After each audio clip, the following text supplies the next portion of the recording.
Gardez l'enthousiasme. Shalom bien-aimés dans le Seigneur. Notre méditation du jour s'intitule « Gardez l'enthousiasme ». Nous tirons notre texte en Proverbe 17-22 qui nous dit ceci. « Un cœur joyeux est un bon remède, mais un esprit abattu dessèche les eaux. » Alléluia.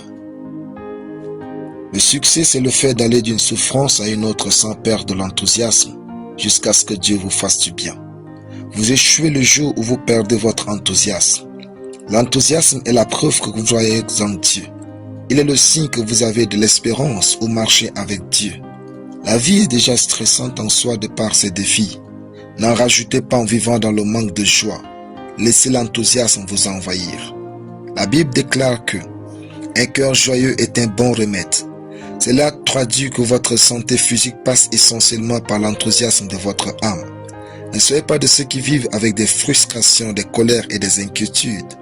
Vivez en Christ et marchez dans la parole de Dieu. Construisez la vie avec Dieu et laissez la joie de sa présence vous inonder.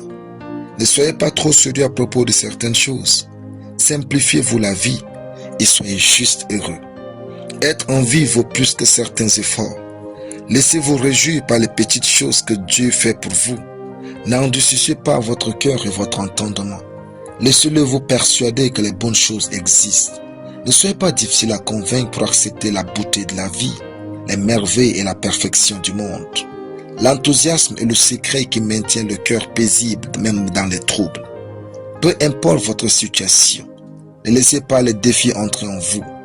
Gardez votre enthousiasme.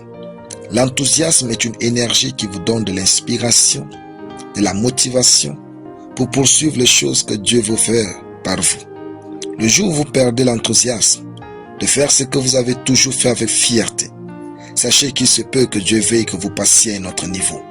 Pour garder l'enthousiasme, passez des temps agréables avec vos proches. Louez et adorez le Seigneur. Faites du bien aux autres. Faites ce que Dieu vous a appelé à faire. Dansez de joie pour ce que vous attendez. Pratiquez le sport ou les jeux de société et faites du bénévolat. Dieu veut vous voir heureux et non frustré. Dieu veut vous voir enthousiaste tous les jours, même quand les choses ne sont pas encore comme vous souhaitez. Alléluia. Prions. Merci Père Céleste pour ta parole. Par ta présence en moi, je vis au quotidien une vie enthousiaste au nom de Jésus. Amen. La lecture biblique en une année. Ecclésiaste chapitre 7 à Ecclésiaste chapitre 10. Soyez bénis, c'était le pain du ciel.